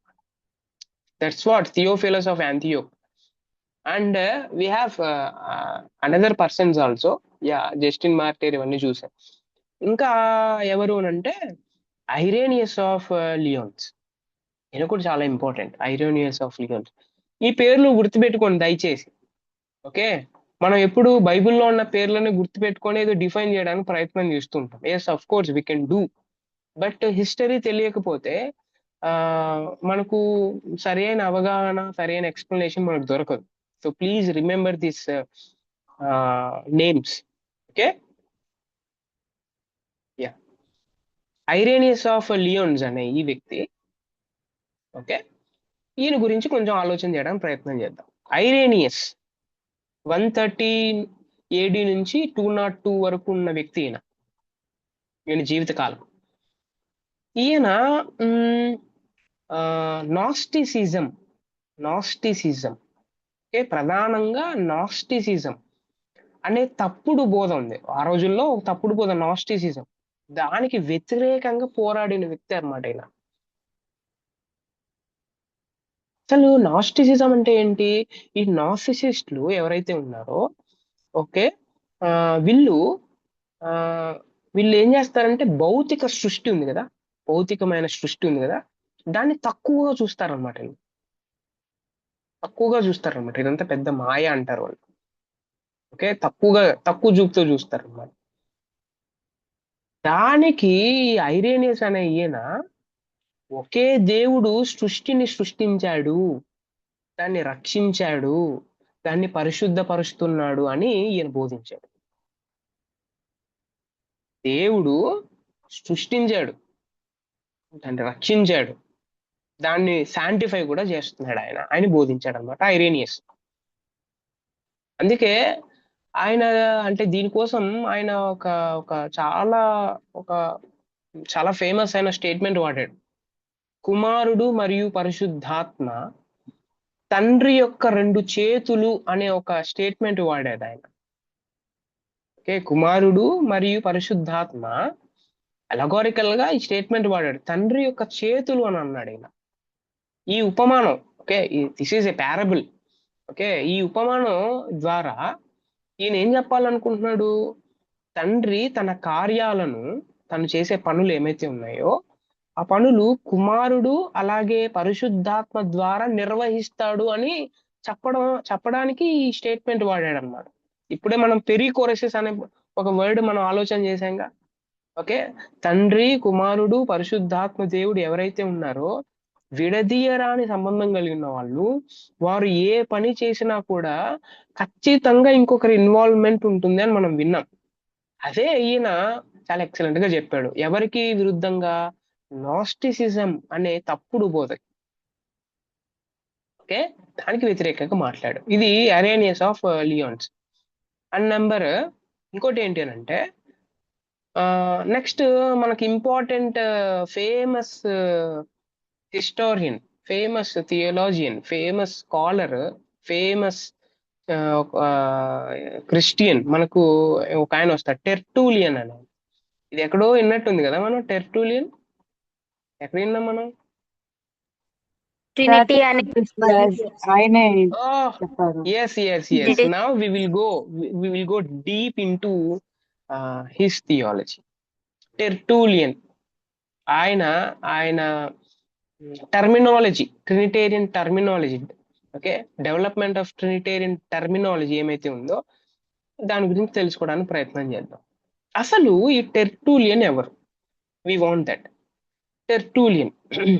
టెర్టూలియన్ ఈ వ్యక్తి ఎవరైతే ఉన్నారో ఈయన క్రీస్తు శకం 155 నుంచి 240 వరకు ఉన్న చాలా క్రిస్టియన్ థియోలాజియన్స్ లో ఒకరైన. ఓకే, ఇంకోటి ఏంటి అంటే he was a Christian theologian. ఆయన క్రిస్టియన్ థియోలాజియన్ ఎక్కడ అనంటే కార్తేజ్ ఇన్ నార్త్ ఆఫ్రికా, అక్కడ ఆయన థియోలాజియన్ అనమాట. ఆయన దాన్ని ఏమంటారు, హీ వాజ్ ట్రైన్డ్. ఆయన రోమన్ లా అండ్ రెటోరిక్ అనే దాని మీద ఆయన చాలా ట్రైనప్ తీసుకున్నాడు. అంటే అర్థం ఏంటి? రోమన్ న్యాయశాస్త్రం మీద, అలాగే దాన్ని ఏమంటారు,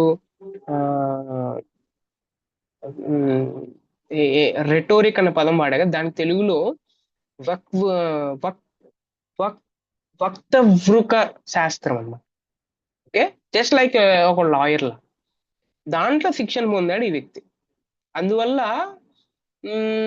ఆయన ఆలోచనలు చాలా స్పష్టంగా ఉంటాయి. ఎందుకు? న్యాయశాస్త్రం మీద ఆయన ట్రైనప్ చేశాడు కాబట్టి. సో చాలా స్పష్టమైన ఆలోచన ఆయనకు ఉంటుంది, చాలా ఫిలసాఫికల్ గా ఉంటుంది, చాలా లాజికల్ గా కూడా ఆయన మాట్లాడగలడు.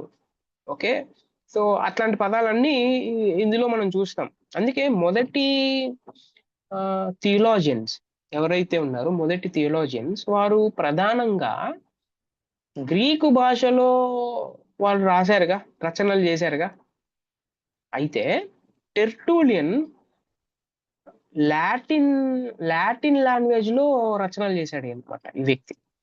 ఇప్పటి వరకు వచ్చిన అపోస్తలిక్ ఫాదర్స్, అపోలజిస్టులు వీళ్ళందరూ గ్రీక్ లాంగ్వేజ్ లో వారు రచనలు రాస్తే, టెర్టూలియన్ ఏమో లాటిన్ లాంగ్వేజ్ లో ఆయన రాశాడు. అందుకే ఈ టెర్టూలియన్ లాటిన్ క్రైస్తవ దైవశాస్త్ర ఫాదర్ గా పిలుస్తారు. హి was the father of Latin Christian theology అని అంటారు ఈయన్ని. ఎందుకు అని అంటే అప్పటి వరకు లేదు, సడన్ గా లాటిన్ లాంగ్వేజ్ లో అని రాశాడు కాబట్టి. Father of Latin Christian theology. Okay, ఈయన త్రిత్వ సిద్ధాంతి కనిపెట్టలేదు, గుర్తుపెట్టుకోండి. త్రిత్వ సిద్ధాంతాన్ని ఈయన కనిపెట్టలేదు కొత్తగా. కానీ ఈ డాక్ట్రిన్ ను వివరించడానికి, ఎక్స్ప్లెయిన్ చేయడానికి అవసరమైన ఖచ్చితమైన థియోలాజికల్ వర్డ్స్ ఏమైతే ఉన్నాయో దాన్ని డెవలప్ చేశాడు ఈయన. చాలా బాగా అర్థం చేసుకోండి. Trinitarian concept already apostolic age నుంచి ఉంది. ఓకే, అయితే దీన్ని మరింత ఎక్స్ప్లెయిన్ చేయడానికి చాలా ఖచ్చితమైన థియోలాజికల్ లాంగ్వేజ్, ఆ లాంగ్వేజ్ ని, ఆ వర్డ్స్ ని, ఆ టర్మినాలజీని ఈయన డెవలప్ చేశాడు అనమాట, టెర్టూలియన్. ఓకే, అందుకే మీరు నెక్స్ట్ గమనిస్తే ఆరిజిన్ అని కనబడుద్ది. The origin of word Trinity. ఈ ట్రినిటీ అనే పదం ఎట్లా ఉద్భవించింది అనేది మనం చూద్దాం. టెర్టూలియన్ ఫస్ట్ తొలిసారిగా ట్రినిటాస్ అనే లాటిన్ పదాన్ని ఉపయోగించాడు. లాటిన్ పదానికన్నా ముందు ఇంకొక పదం ఉండేది. ఏం పదం అది? ఇప్పుడే చెప్పాను నేను. లాటిన్ పదం ట్రినిటాస్ కన్నా ముందు ఒక వ్యక్తి ఒక పదాన్ని యూజ్ చేశాడు అని నేను చెప్పాను నేను ఇప్పుడు. ట్రయాస్. ట్రియాస్. ఎవరు యూజ్ చేశారు దీన్ని? ఎవరు చాలా ఫేమస్ అని చెప్పారు. థియోఫిలాస్ ఆఫ్ థియోఫిలాస్, ఆయన యూజ్ చేశాడు. Right, super. ఆయన యూజ్ చేశాడు. సూపర్. అది గ్రీక్ లో అది. ఓకే, అయితే ఇదేంటి ట్రినిటాస్ అనేది లాటిన్ లో అన్నమాట. ఓకే, అందుకే ఇక్కడ బాగా గమనించండి. ఈ పదం నుంచే ఇంగ్లీష్ లో ఉన్న ట్రినిటీ అనే ఈ పదం వచ్చిందనమాట. ట్రై అని అంటే మూడు అని అర్థం, 3 అని అర్థం. యూనిటాస్ అని అంటే యూనిటీ, ఏకత్వం అని అర్థం అనమాట. Okay, Trinity. ఓకే, అందుకే 3 వ్యక్తులలో ఒకే దైవిక ఏకత్వం, దాని గురించి చెప్పేది ఏంటి అంటే ట్రినిటాస్. 3 వ్యక్తులలో ఒకే దైవిక ఏకత్వం గురించి చెప్పేది ఏంటి అని అంటే ట్రినిటీ. ఓకే, ఇది మనం అర్థం చేసుకోవాలి. అంటే దీని గురించి ఇంకా ఎక్స్ప్లెయిన్ చేస్తూ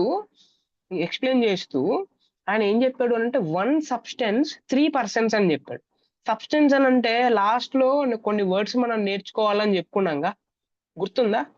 ఇంట్రడక్షన్ క్లాస్ లో కొన్ని వర్డ్స్ మనం నేర్చుకోవాలి. ఆ వర్డ్స్ ను ఉపయోగించింది ఎవరంటే ఈయనే. ఎందుకు ఈయనే ఉపయోగించాడు, వేరే వాళ్ళు ఎందుకు ఉపయోగించలేదు? న్యాయశాస్త్రం చదివాడుగా ఈ వ్యక్తి.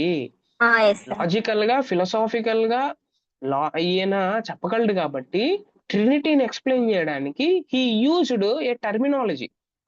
అందుకే సబ్స్టెన్షియా ఇట్లాంటి పదాలు వస్తూ ఉంటాయి అన్నమాట. 1 సబ్స్టెన్స్ 3 పర్సన్స్ అని చెప్పాడు. అంటే ఒకే స్వరూపం 3 వ్యక్తులు అని ఎక్స్ప్లెయిన్ చేశాడు ఆయన. ఓకే, అందుకే గ్రీక్ లో అక్కడ ఇచ్చాను చూడండి. గ్రీక్ లో యునా సబ్స్టెన్షియా ట్రిస్ పర్సోనా అని ఒకటి ఇచ్చింది, కనబడుతుందా మీకు? 1 సబ్స్టెన్స్ 3 పర్సన్స్. ఈ ఫార్ములాని యూజ్ చేశాడు అనమాట, టెర్టూలియన్స్ ఫార్ములా అంటారు దీన్ని. అంటే ఏంటి, ఇక్కడ ఇంకో క్వశ్చన్ రావచ్చు మీకు, అసలు సబ్స్టెన్స్ అంటే ఏంటి అనే క్వశ్చన్ రావచ్చు. సబ్స్టెన్స్ ఏంటి అని అంటే వాట్ గాడ్ ఈజ్ అని ఎక్స్ప్లెయిన్ చేస్తుంది సబ్స్టెన్స్. What God is.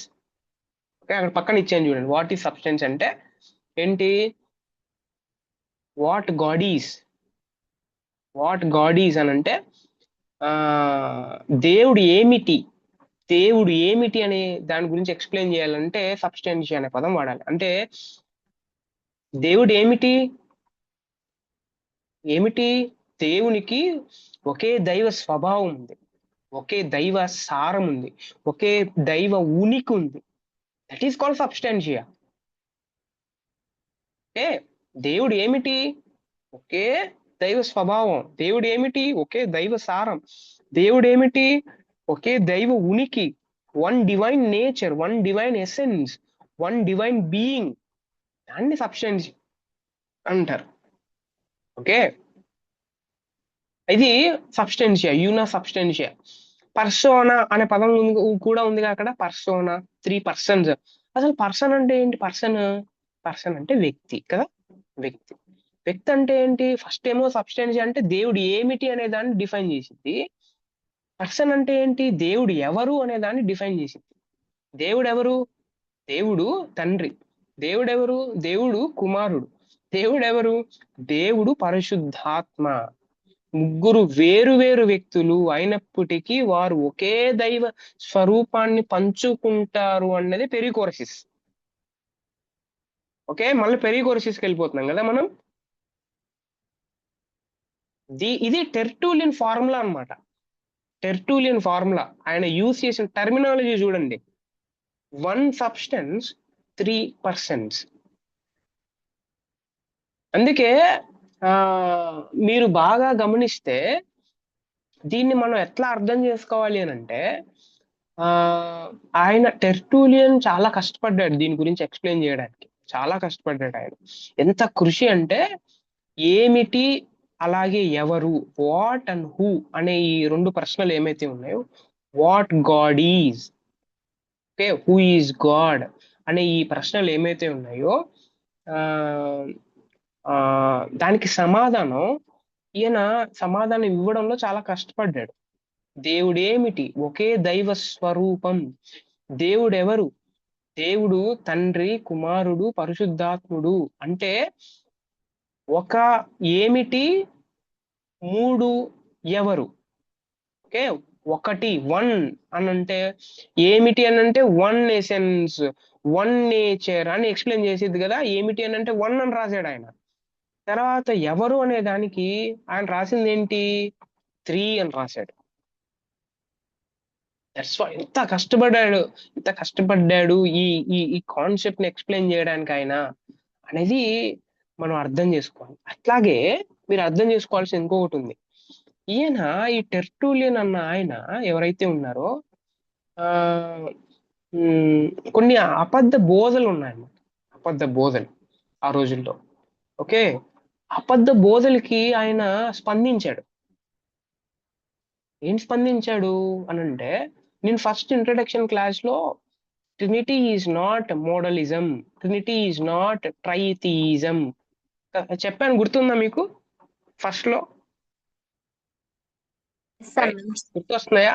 దానికి స్పందించిన వ్యక్తుల్లో టెర్టూలియన్ ఒకడు అన్నమాట. ఆయన ఎట్లాగా స్పందించాడు చూడండి. ఆయన మోడలిజం కు ఆయన వ్యతిరేకించాడు మోడలిజం. మోడలిజం అంటే ఏంటి? మోడలిజం అంటే ఏంటి? మోడలిజం ప్రకారం తండ్రి, కుమారుడు, పరిశుద్ధాత్మ ఎవరైతే ఉన్నారో వీరు ముగ్గురు వేరు కాదు. ముగ్గురు సపరేట్ కాదు. వీళ్ళు ఒకే వ్యక్తి. ఆయా సందర్భాల్లో ఆయనే తండ్రి, ఆయనే కుమారుడు, ఆయనే పరిశుద్ధాత్మ. ఇది మోడలిజం అని అంటారు. ఓకే, 3 డిస్టింక్ట్ పర్సన్స్ లేరు, ముగ్గురు లేరు. ఒకడే తండ్రిగా ఆయనే యాక్ట్ చేస్తున్నాడు, కుమారుడిగా ఆయనే యాక్ట్ చేస్తున్నాడు, పరిశుద్ధాత్మగా కూడా ఆయన యాక్ట్ చేస్తున్నాడు అన్నమాట. దాన్ని మోడలిజం అని. దాన్ని వ్యతిరేకించాడు టెర్టూలియన్. దాన్ని ఎట్లా వ్యతిరేకించాడు ఆయన? యేసుక్రీస్తు బాప్తిసం ద్వారా తండ్రి మాట్లాడుతున్నాడు, కుమారుడు బాప్తిసం పొందుతున్నాడు, పరిశుద్ధాత్మ దిగి వస్తున్నాడు. కాబట్టి ఆ టెక్స్ట్ ని చూసి, ఆ టెక్స్ట్ ని ఎక్స్ప్లెయిన్ చేసి నేనేం చెప్తాడంటే, వీరు ఒకే వ్యక్తి వేసుకున్న 3 వేషాలు కారు, వీళ్ళు సపరేట్ డిస్టింక్ట్ పర్సన్స్ వీళ్ళు అని చెప్పాడు అన్నమాట. అందుకే టెర్టూలియన్ ఆయన ఏం చేశాడు అంటే, టెర్టూలియన్ హెల్ప్డ్ ద చర్చ్. ఆయన సంఘానికి చాలా హెల్ప్ చేశాడు. దేంట్లో అనంటే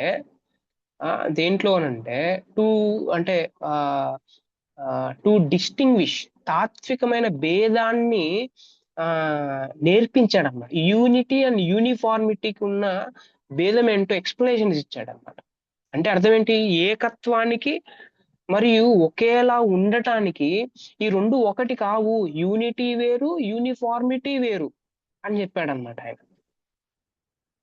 ఓకే, యూనిటీ వేరు, యూనిఫార్మిటీ వేరు. అక్కడ చూడండి, unity means sharing the same essence. Uniformity means having no distinction at all. ఇప్పుడు చెప్పండి మీరు, ఆ, మీరు ట్రినిటీకి యూనిటీ అనే పదాన్ని వాడతారా, యూనిఫార్మిటీ అనే పదాన్ని వాడతారా? యూనిటీ. యూనిటీ అనే పదాన్ని, యూనిఫార్మిటీ ఎందుకు వాడకూడదు? అంటే no distinction. ఆ, అక్కడే ఉంది, నో డిస్టింక్షన్ అని ఉందిగా అక్కడ. Yes అన్న. వారు ఎవరు? తండ్రి, కుమారుడు, పరిశుద్ధాత్మ దేవుడు ఎవరైతే ఉన్నారో వీరు 3 పర్సన్స్, వేరు వేరు, ఒకరు కాదు, వేరు వేరు, కానీ వారు సేమ్ ఎసెన్స్ లో, ఒకే స్వరూపంలో, ఒకే శక్తితో, ఒకే మహిమ కలిగి ఉంటారు అన్నమాట. అందుకే యూనిటీ, ట్రినిటీ అనే పదాన్ని వాడారు అన్నమాట. ట్రినిటీ అని అంటే ట్రై ప్లస్ యూనిటీ, ఈ రెండింటిని కలిపితే ఏంటి? ట్రినిటీ అయితే 3 distinct persons having same essence, దాన్ని ఏమంటారంటే ట్రినిటీ అని అంటారు. ఇంతవరకు మనం విన్నాం. యా, ఇంకా just for 2-3 minutes. Yeah, already నేను నోట్స్ ప్రిపేర్ చేస్తున్నా. ఓకే, ఇట్ హ్యాస్ 141 pages ఉంది. మొత్తం నేను చెప్పే ప్రతి కాన్సెప్ట్ అందులో ఉంటుంది. It is in English and Telugu రెండిట్లో ఉంటుంది. So it will definitely help you. కాబట్టి డోంట్ బి టెన్స్డ్, నేను నోట్స్ పంపిస్తాను. Okay, yeah. So can I continue for 5 minutes? Can I, or else okay అన్న, స్టాప్ కంటిన్యూ చేయాలా? Continue అన్న. Yeah, next మనకు ఆరిగన్ అనే ఒక ఆయన కనబడతాడు అనమాట. ఓకే, టెర్టులియన్ తర్వాత ఆరిజిన్ ఆఫ్ అలెగ్జాండ్రియా అంటారు ఆయన్ని. ఈయన 185 AD నుంచి 254 AD వరకు ఈయన జీవిత కాలం. ఈయన ఆ ఆదిమ సంఘంలో చాలా గొప్ప పండితుడు అనమాట. ఆయన చాలా గొప్ప పండితుడు. ఈయన అలెగ్జాండ్రియాలో నివసించిన ఆయన అలెగ్జాండ్రియా అనే ప్లేస్ లో. ఇంకోటి ఏంటంటే బైబుల్ ప్రకటనను, బైబుల్ రెవల్యూషన్ ను గ్రీకు తత్వశాస్త్రంతో సంభాషించే విధంగా వివరించడానికి ప్రయత్నం చేశాడు ఈయన. ఓకే, బైబుల్లో ఉన్న రెవల్యూషన్ ను గ్రీక్ తత్వశాస్త్రంతో సంభాషించే విధంగా ఈయన ఎక్స్ప్లెయిన్ చేయడానికి ప్రయత్నం చేశాడు. రైట్. అండ్ చూడు, ఇంపార్టెంట్ ఏంటి, త్రిత్వ అంటే ఈ ట్రినిటేరియన్ థియాలజీలో ఏమైతే ఉందో, ఆయన చేసిన ఒక హార్డ్ వర్క్ ఏంటో తెలుసా? కుమారుని నిత్య, దాన్ని ఏమంటారు, ఆ నిత్య జననం అనే ఒక కాన్సెప్ట్ ఇంట్రడ్యూస్ చేశాడు. అంటే ఎటర్నల్ జనరేషన్ ఆఫ్ సన్. కొంతమంది ఏమంటున్నారంటే కుమారుడు పుట్టాడంటే ఆయనకు నిత్యత్వం లేదు, అసలు తండ్రికే నిత్యత్వం ఉంది, కుమారుడికి లేదు అని ఒక అబద్ధ బోధ ఆ రోజుల్లో ఉండేది. దాన్ని వ్యతిరేకిస్తూ తండ్రి నిత్యంగా తండ్రే, కాబట్టి ఒకవేళ పెరికోరసిస్ అనే దాన్ని నేను అన్వయించుకుంటే, తండ్రి నిత్యంగా తండ్రి అయితే కుమారుడు కూడా నిత్యంగా కుమారుడే. కుమారుడు లేని సమయం అనేది ఎప్పుడూ లేదు అనేది ఆయన వాదన. కుమారుడు లేని ఒక సమయం లేదు అనేది ఆయన వాదన. ఎందుకు అనంటే ఆ రోజుల్లో ఏరియస్ అనే వ్యక్తి ఏమన్నాడు అనంటే, there was a time where there is no son అని అన్నాడు అనమాట. అంటే కుమారుడు లేని సమయం అనేది ఉంది అనేది ఆయన వాదన, ఏరియస్ తప్పుడు బోధ. దానికి వ్యతిరేకంగా అసలు కుమారుడు లేని సమయం అసలు లేదు అని ఈయన చాలా కృషి చేశాడు. అర్థమవుతుంది కదా మీకు? Okay, this is his contribution. Okay, అందుకే ఈయన చెప్పిన కాన్సెప్ట్స్ లో 2 కాన్సెప్ట్స్ చాలా బాగుంటాయి. అదేంటంటే ఫంక్షనల్ సబ్మిషన్ అని అంటారు. ఫంక్షనల్ సబ్మిషన్ అంటే కార్యపరమైన లోబడటం. ఓకే, రక్షణ కార్యంలో తండ్రి, కుమారుడు, పరిశుద్ధాత్మ దేవుడు ఈ ముగ్గురు వారి వారి పాత్రలను పోషించారు అనేది ఈయన కాన్సెప్ట్. ఓకే, ఈయన కాన్సెప్ట్ చాలా చాలా హెల్ప్ అయింది దాని తర్వాత వచ్చిన కొన్ని హెరసీస్ ఏమైతే ఉన్నాయో తప్పుడు బోధల్ని ఎదిరించడానికి, దాని ఎక్స్ప్లెనేషన్స్ ఇవ్వడానికి చాలా హెల్ప్ అయింది. ఓకే, దాని తర్వాత ఆల్రెడీ నేను చెప్పాను, ఏరియస్ అనే ఒక ఆయన దుర్మార్గుడు, ఏరియస్ ఆయన పేరు. ఓకే, ఈయన ఏమైతే ఉన్నాయో ఈయన ఈయన ఒక ఒక ఫేమస్ స్లోగన్ ని వాడాడు. There was a time when he was not అనే స్లోగన్ ని కనిపెట్టాడు అనమాట. ఆయన లేని సమయం అనేది ఉండేది, అంటే క్రీస్తు లేని సమయం అనేది ఉండేది. అది కొన్ని బైబిల్లో ఉన్న టెక్స్ట్లను చూసి ఏం చేశాడు అని అంటే ఈ కాన్సెప్ట్ ఆయన చెప్పాడు. ఆయన ప్రకారం ఏంటి అంటే, ఈ ఏరియాస్ ప్రకారం ఆ, అసలు తండ్రి ఒకటే ఎటర్నల్, కుమారుడు సృష్టింపబడిన వ్యక్తి. ఓకే, త్రూ సన్, కుమారుని ద్వారా తండ్రి ఏం చేశాడు, క్రియేషన్ అంతా చేశాడు. ఓకే, అలాగే యేసుక్రీస్తు ప్రభువారు ఫుల్లీ గాడ్ కాదు, ఆయన ఫుల్లీ గాడ్ కాదు, ఆయన కొంచెం మాత్రమే గాడ్ అని ఈయన వాదన అన్నమాట. దానికి వ్యతిరేకంగా చాలా దాన్ని ఏమంటారు, డిబేట్స్ జరిగాయి, కాంట్రవర్సీస్ జరిగాయి. దాన్ని ఎక్స్ప్లెయిన్ చేయడానికి చాలా మంది థియోలాజియన్స్ వచ్చి దాన్ని ఎక్స్ప్లెయిన్ చేయడానికి ప్రయత్నం చేశారు. రైట్, దాంట్లో అథెనేషియస్. ఓకే, దాని తర్వాత ఈ అథెనేషియస్ దాని గురించి ఎక్స్ప్లెయిన్ చేయడానికి ఇట్లాంటి తప్పుడు బోధలు వస్తున్నాయి అని ఆయన ఏం చేశాడంటే, కౌన్సిల్ ఆఫ్ నైసియా అనేది 325 లో జరిగింది, కౌన్సిల్ ఆఫ్ నైసియా. ఓకే, ఆ కౌన్సిల్లో యేసుక్రీస్తు ప్రభువారు సృష్టింపబడిన వ్యక్తి కాదు, ఆయన నిత్యత్వం కలిగిన వాడు అనేది అప్పుడు ఆ కౌన్సిల్లో నిరూపణ అయింది, ప్రూవెన్ అయింది. దాని తర్వాత జరిగింది ఏంటి, అప్పుడు నైసియన్ క్రీడ్ ఏమైతే ఉందో, సిఎస్ఐ వాళ్ళు, తర్వాత లూథరన్స్ క్రీడ్ చదువుతారు కదా.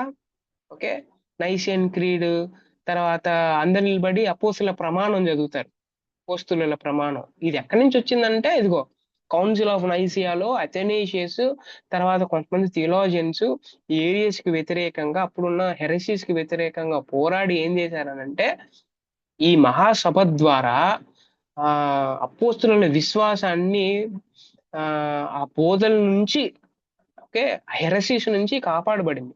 అపోస్తులు ఏమైతే బోధించారో అది అబద్ధం కాదు, అది నిజమని సిస్టమాటిక్ వేలో ప్రూవ్ చేయడానికి ప్రయత్నం చేశారు. అందుకే కౌన్సిల్ ఆఫ్ నైసియా, ఇది గుర్తుపెట్టుకోండి. Yeah, now you got my point. Is it okay? Okay అన్న. యా, సో ఐ థింక్ ఈ రోజుకి ఇంతవరకు చాలు. And will meet Wednesday. ఇంకా మనం మాట్లాడుకుందాం. యా.